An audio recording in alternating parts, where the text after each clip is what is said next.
Welcome back to the second part of the lecture called Working with Parts.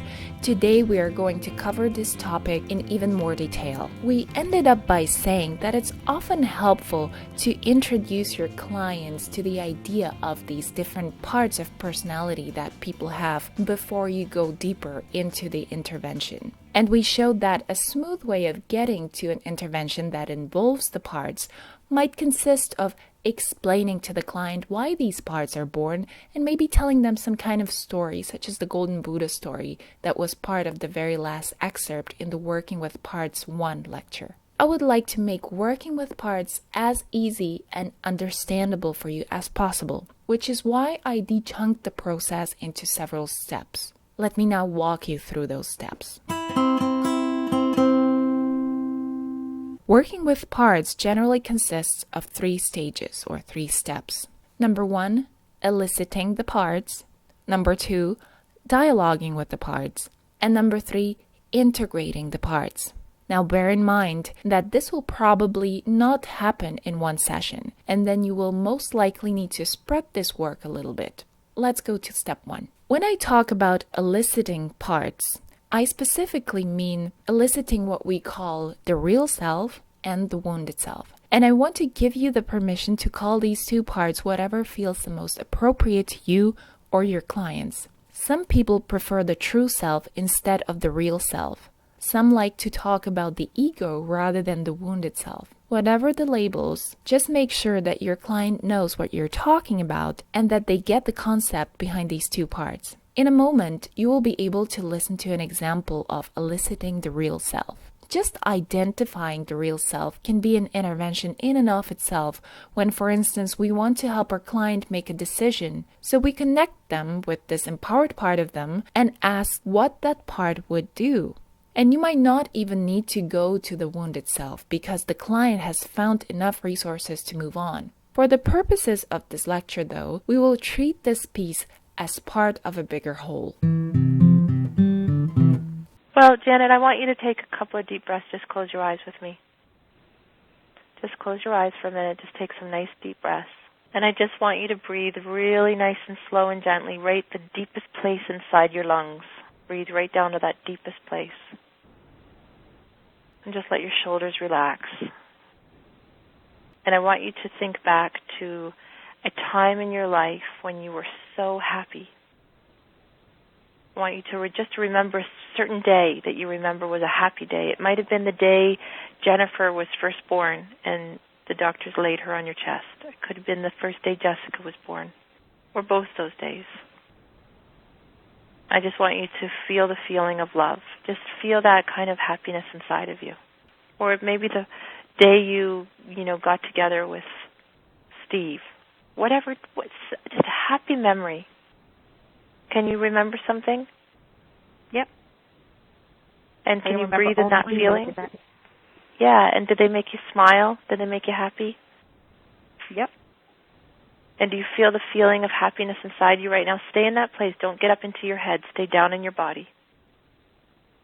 Really make it as real as possible for yourself. Like bring yourself right back to that time and make it as real for you as possible.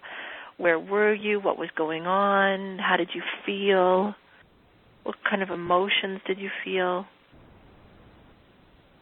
So as you're just kind of bringing yourself to that place, deep breathing, tell me some of the words right now that you feel inside. I don't want you to think. I just want you to feel. Do you feel joy? Do you feel happy? Do you feel grounded? Do you feel centered? Do you feel loving? Do you feel beautiful? Do you feel... What kind of words? If I put myself in all of those situations, yep.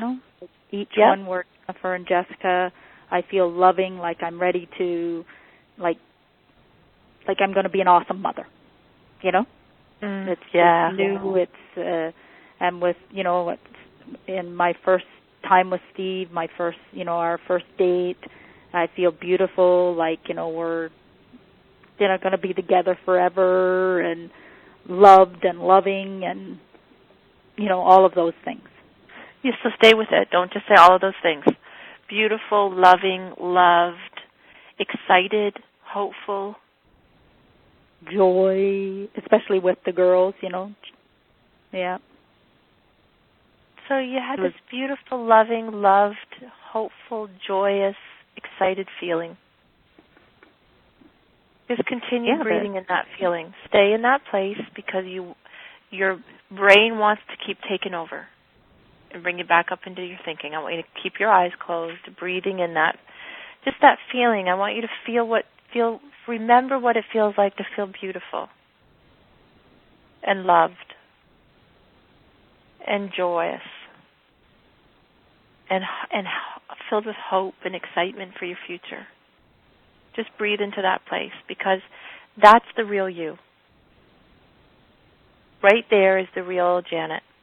The real Janet, the words you gave me, describe who you really are. And everybody has different words. You know, Janet, sometimes people tell me, I feel alive, I feel free, I feel adventurous, I feel silly, I feel different words. Different words describe different people, who the real essence is. Everybody has a different set of words that describe their essence. And you just described your essence, your spirit, who you really are. Who you really are is beautiful and loving and joyous and filled with hope, ready to be an awesome mother. Loved. That's who you really are. There will be times when the client will be so much in touch with the wounded part of them already, while at the same time being relatively aware that this is just a part of them with a certain agenda. In that case, it may not even be necessary to elicit the real self first. However, very often the wounded part comes to the surface more clearly when it's contrasted with the real self. Before we get into eliciting the wounded self, it is often appropriate to reassure the client and say something like, "The real you never got lost. She never left you. You just forgot about her for a while and buried her. And you did so in times when it was not safe to be the real you. And it probably worked for a while, but not anymore. So let's now look at this wounded aspect of you. Let's describe her. Let's give her a name. What is she like?" See, this is sort of what happens. The brain says, oh my God, things are happening to Janet. And someone's going to steal this beauty and this love and this joy from her. So maybe her mother's going to steal it. People are going to steal it. Her ex-husband's going to steal it. Her father stole it when she was little. She doesn't even know it. But your brain is so brilliant that your brain said, okay, this beautiful, loving little girl, because that's who you were as a little girl. You were an excited, joyous, loving, hopeful, beautiful little girl. And there was a time in your life that your brain said, we're going to lose Janet if I don't step in. So we're going to take this beautiful, loving, excited, hopeful, joyous little girl and tuck her over there until her world is safe enough for the real her to come back out. And we all do this. We form different personas, aspects of our personality. It's like a wounded part of us comes up, like fighting for its life. It's like this wounded part of us says, oh my God, you're not taking us down, and I'm stepping in. And so you created a version of you, a wounded part of you, but it worked for a while because the real you really is excited and joyous and hopeful and ready to just have the most extraordinary life. But there's another aspect of you that's been in charge, and she's been pretty angry. You're not that angry person, but she stepped in for a while because she didn't think your world was safe enough. How do I get your brain didn't think? Well, let's have a conversation with her. Why don't we let's give her a name? So there's the real Janet, who is beautiful and loving and excited and joyous, and then there's this version of you that's been in charge for the last little while. Like, let's give her a different name so that we realize it's not the real you. I'm going to call her Paula. Paula. Yeah. And let's describe Paula. Let's describe Paula. What does Paula act like? What are the words that describe her? She would be not very confident. Yep. Insecure. She's insecure. She's angry, uptight. I mean, they're all tying into the same type of thing. And I, even though I say angry, but when I say, I don't mean it, I guess for lack of a better word, miserable most of the time. Just can't seem to miserable. find Paula's just the joy. Miserable. Yeah, she's just miserable. She doesn't have that same joy. I can't find any reason for joy. Yeah. She can't find any reason for joy, but yet there's lots of them around, but she can't recognize but she can't see them. No.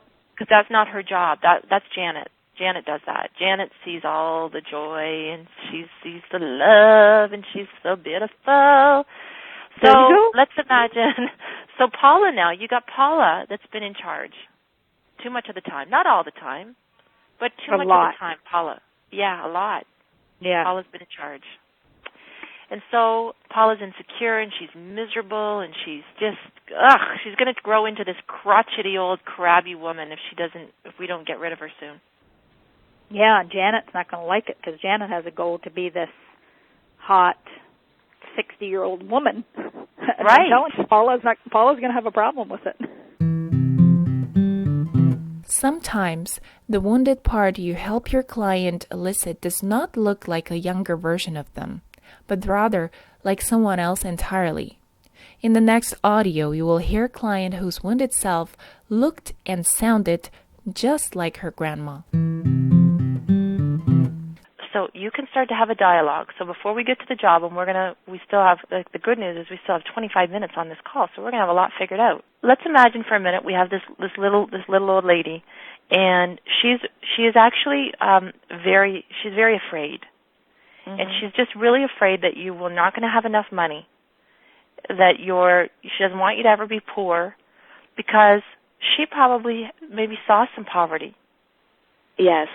And she knows what it's like to not be able to put food on the table, or to have that fear of not being able to put food on the table. Yes. So she's really just been trying to protect you. Mm-hmm. Now, what you need to say to her is you have to have a little talk with her, and she's gonna fight. She's gonna fight for you because she doesn't realize actually the real Sarah is grown up, and she's ready to run the show. So you have to catch yourself every time you start going into that place of being afraid, worrying that you won't have enough money, worrying that your future won't be safe, worrying that you're not going to get pregnant, worrying that, because that's the worrying part of you is her. She's just always worried. She is worried about everything. Everything. Everything, right? That's her. So when you start to feel yourself going to that place, you stop for a minute and you picture her in your mind. You literally, I want you to get a visual on her. Close your eyes for a minute and imagine what she looks like. Can you sort of picture what she would look like? It's going to take a little practice. Don't worry, it'll come. It'll come. I want you to stay with it. I want you to give me, just see as it comes to your mind. Tell me what she looks like. It's hard, Crystal. I'm not getting it. Okay, stay with it. I know. I've done this myself. Everything I'm asking you to do, I've done. So I know it's hard. What does she look like? Just keep breathing. She's old. Does she have gray hair? I'm just getting a picture, but yes, it's perfect. Go with it. It's almost like a cartoon. Good, great, perfect. Okay, tell me what that cartoon looks like. Yeah, actually it's white hair. Mm-hmm.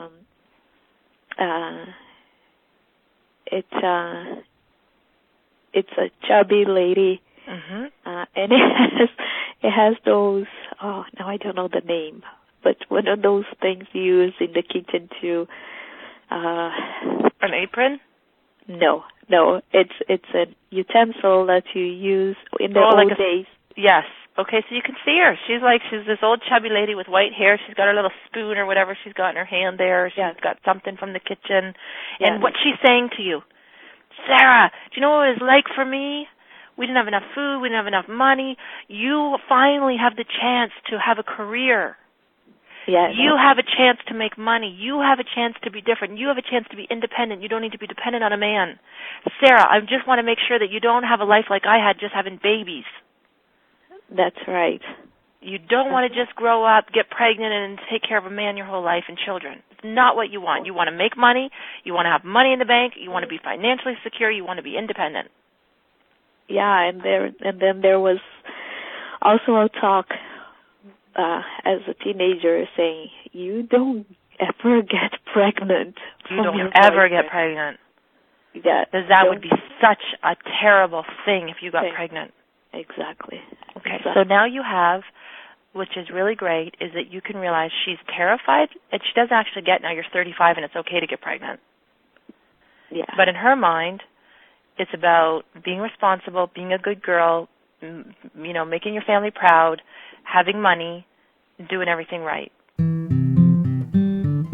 So once both personalities are identified and described, we can start a dialogue between them. We say, so let's imagine that Paula, which was Janet's wounded self, could talk to the real Janet and tell her what she feels. What would Paula say to Janet, the beautiful, fabulous, loving Janet?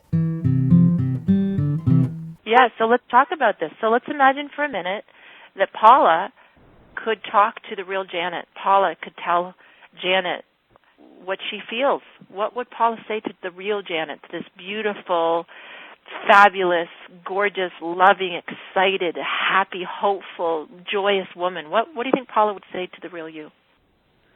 She would probably behave mostly like my mother, who more like, you can't go around behaving that way, Janet. You're not that person. You're not a confident person. So please take a step back. You don't want to step out there and be noticed, and then all of a sudden, well, what if you did attempt to actually do something with your SWAT and you weren't successful? What if you fail? And why are you?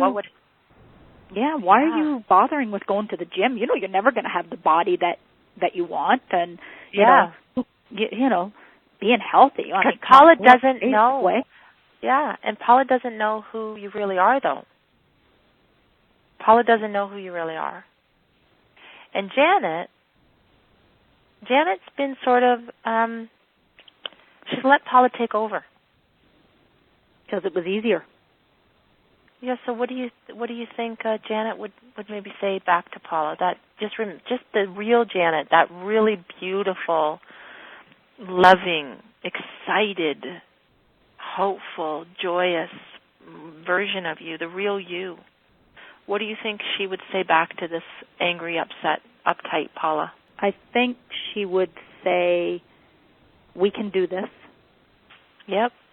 We can be in this together, since it is my middle name. So, yeah. I think that she would say, look, yeah, we can do this. We can be. We don't have to continue to be this way. We can be just as happy as the one you think is so happy down the street, or anybody you think who constantly feel like is better than you. Yeah. We can be that person too, because listen, every single one of us, I don't know if I've ever met a woman who doesn't have some sort of insecurity. So we all have our days, our moments where we feel like we're not good enough, right? Yeah, and she would just say to Paula, we should be good enough most of the time. Janet is good enough, actually. Paula isn't good enough. Paula will never be good enough because she's just so miserable. But Janet is good enough. So Janet, would probably say to Paula, I'm sorry. I'm sorry that you've been in charge. You weren't equipped. You didn't have the skills. It sounds like the exact same thing that I would say to my mother, isn't it? Yeah. Here's what we need to realize when we are doing the parts work. These parts of us have good intentions, but they have a very limited toolkit when it comes to making sure that we fulfill those intentions.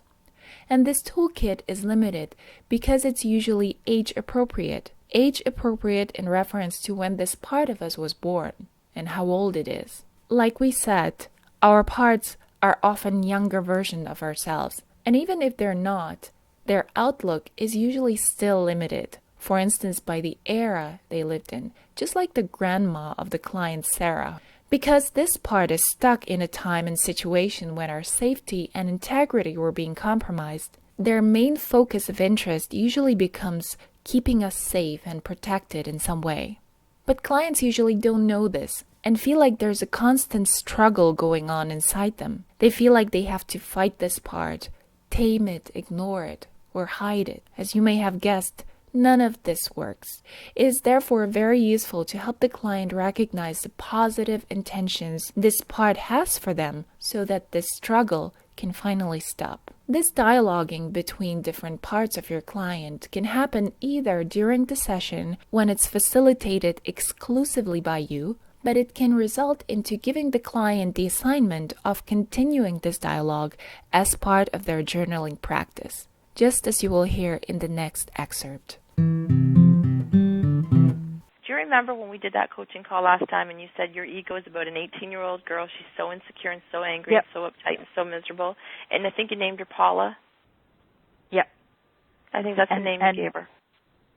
And I what I do with her is I've written her a little letter, but what I try to do with her is if I'm going into a situation, like I had a meeting with my boss, before vacation.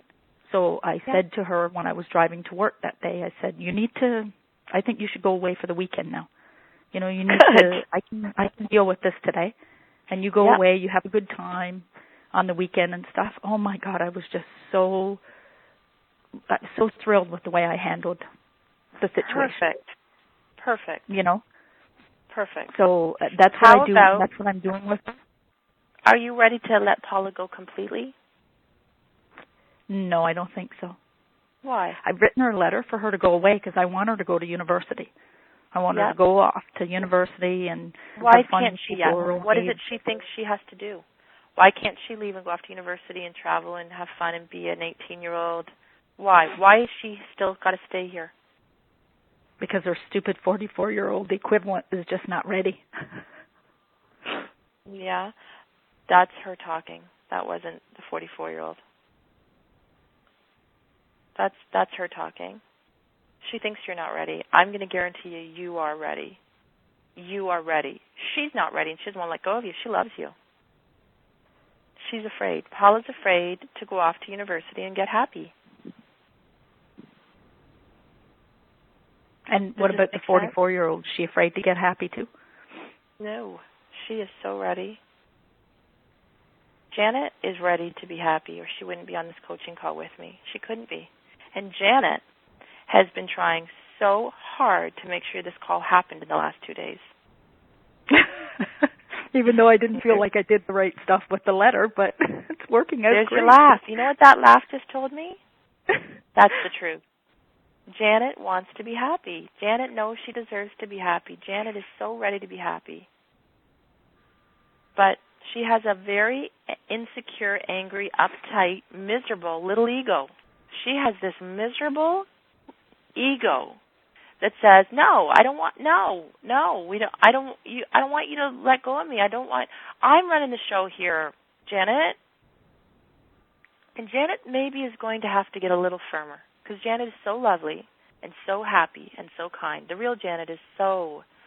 Janet, I hear you. I am talking to the real you, and I got to tell you, I just think you are so beautiful and gentle and, what are the words I would think of when I describe you? Thoughtful and open. That's who I'm talking to. And I don't know if you can hear it in my voice. If you were here right now, I'd just give you a great big hug and say, Janet, you don't know who you are. You're so fabulous. You are so equipped to have a good life. You're so thoughtful.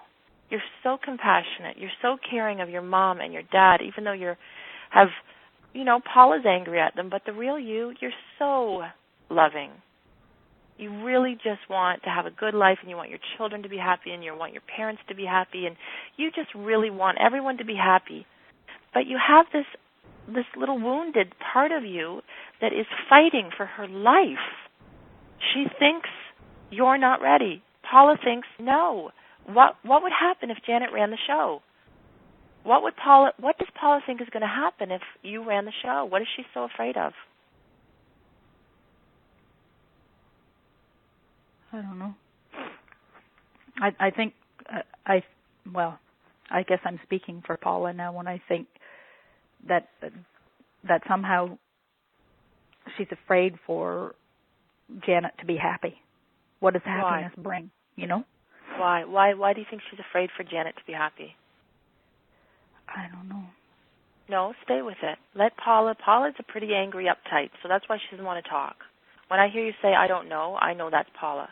Because Paula's uptight and miserable. Because if you're too happy, if you're too happy and confident, well, what about the people in your life then? They may not like you that way. Part of the integration is finding out what the wounded part has been trying to do for us, like we said earlier on, so that we can eventually let go of it and handle the task in a more mature way. In the case of Janet, her wounded self, Paula, was trying to protect Janet from not being loved. Because in Paula's little world, if you are too happy and too confident, people won't like you. Here's an excerpt that will demonstrate one way of integrating the wounded self right after some dialoguing between these parts took place. I was just going to give her like another, like a name, like Samantha. Okay, why did we come up with that name? I don't know, because it starts with an M in it, or an S, sorry. Samantha. Okay. Samantha. So we're going to go with Samantha. Does that feel right to you? Yeah. Okay, so when I say that, so there's been this imposter that's been running the show for the last while. Her name's Samantha. Yeah. Does that make sense to you? Yeah, it's like my evil your alter ego. twin. Yeah. Yes, we all have one. In fact, I probably have about 8 different.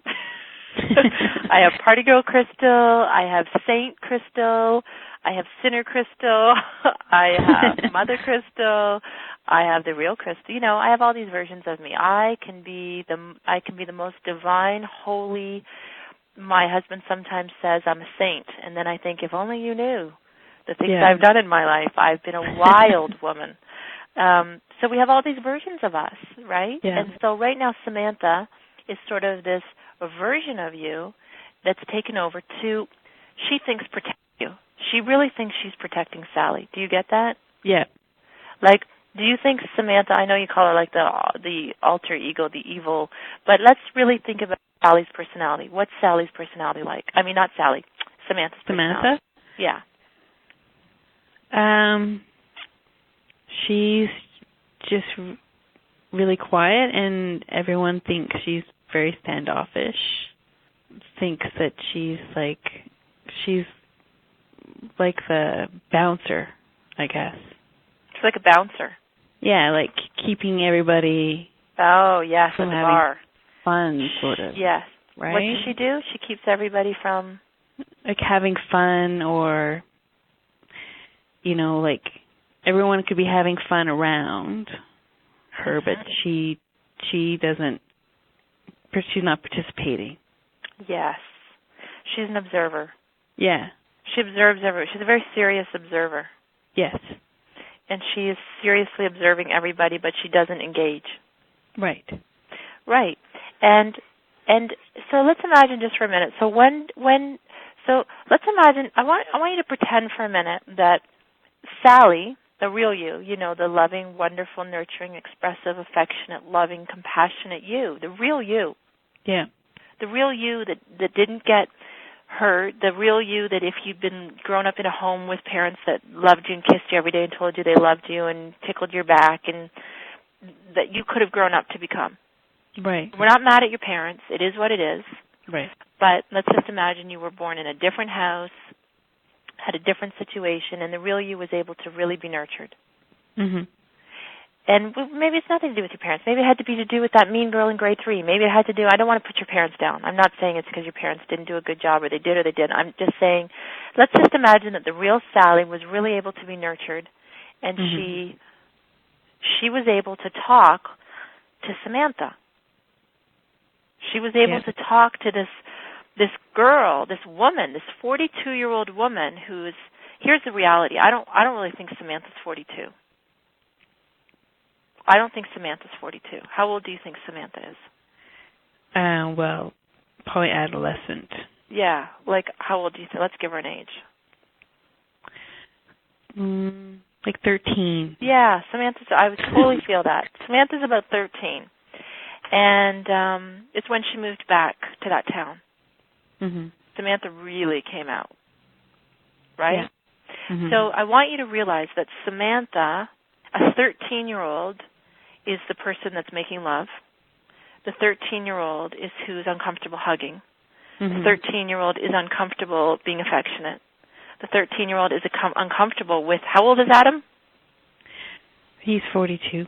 Yeah, 13-year-old Samantha and 42-year-old Adam, they don't communicate very well. No. Can you see that? Yes. How could 13-year-old quiet, standoffish, she stands back in the corner, she watches everybody else having fun. The outer world, sees 42-year-old Sally. Adam he thinks he's dealing with a 42-year-old woman. Yeah. But the reality is, Samantha is not equipped to be in a relationship with Adam. No. She's not. She doesn't have the tools, and she's not equipped to know how to communicate and express herself and make love and be passionate. And do you get that? Yeah. So what do you think Sally would say to Samantha, the real Sally? Because I'm going to tell you that Sally is actually 42 years old. Right. Sally is 42. She's beautiful. She's confident. She's wonderful. She's nurturing. She's expressive. Sally, 42-year-old, loving, compassionate Sally is talking to 13-year-old Samantha. And what do you think she would say? Go away. Like, he's too old for you. Go away. Go away. Go Is Sally away, mad at Samantha? Yes. Is she? I am. Like, and what do you want to say? Keeping me from having any fun. Yeah. Yes, she is. And what do you think Samantha would want to say to Sally? Oh, I guess that was too bad, I guess. She would say too bad? She's like, right now she's like running the show, right? She's running the show. And do you think Samantha might say, where the hell have you been? Where have you been? Do you think I'm equipped to run the show? You think I really want to be dating 42-year-old Adam? Yeah. Really? Let's give Samantha a little bit of a break. Do you think she really wants to be doing this? No, she's probably tired too, I guess. Yeah. Yeah. She's probably tired too. And the reality is, she stepped in when Sally and Samantha were 13. And Samantha was worried that Sally was going to really be hurt. She's going to go back to this town, back to that place with those mean girls, back to high school now. And Samantha just formed right at that time and said, Sally, let me take over. I'm going to keep us safe. Does this make sense to you? Oh, yeah, it does. Good. I'm so glad. 13-year-old Samantha and 13-year-old Sally were best friends. There was a time when you guys liked each other. And what's happened is Sally continued to grow and evolve and develop and become a woman. But she was so loving and so compassionate that she just stayed in the background because Samantha took over. Yeah. Samantha took over. But here's the reality is Samantha is exhausted. Samantha is not equipped. And it's really time for Sally to say, you did the best job you could. I didn't take over soon enough. I didn't really know how to step. I didn't want to hurt you. Yeah. I didn't want to hurt you because you were there for me when we were 13. You did protect me in high school, right? Right. You did protect me. you did keep me safe and from those mean girls and from mean people, and you did help me, and I didn't know how to be mean to you and tell you to get lost. Right. But here's the reality. It's time that Samantha gets lost. Samantha needs to go back to being a teenager. What happens in the integration part is that the client recognizes with the help of the coach that the wounded self is tired, even exhausted of running the show, and the change of roles is more than welcome. The task then becomes to dialogue with the wounded self and make sure that it's willing to take a rest, go on a vacation, or just watch from the back seat, now that the real self has come on board. It might take a little bit of negotiating between the real self and the wounded self. If the wounded self still has resistance, ask what it needs. Ask what needs to happen in order for this part to let go and feel like it's safe now. With enough dialoguing and brainstorming, it will be willing to cooperate and make sure that the goal of feeling safe and protected can be reached in better ways, especially now that the real self is more aware. This dialoguing and negotiating, once again, will come very naturally with enough practice.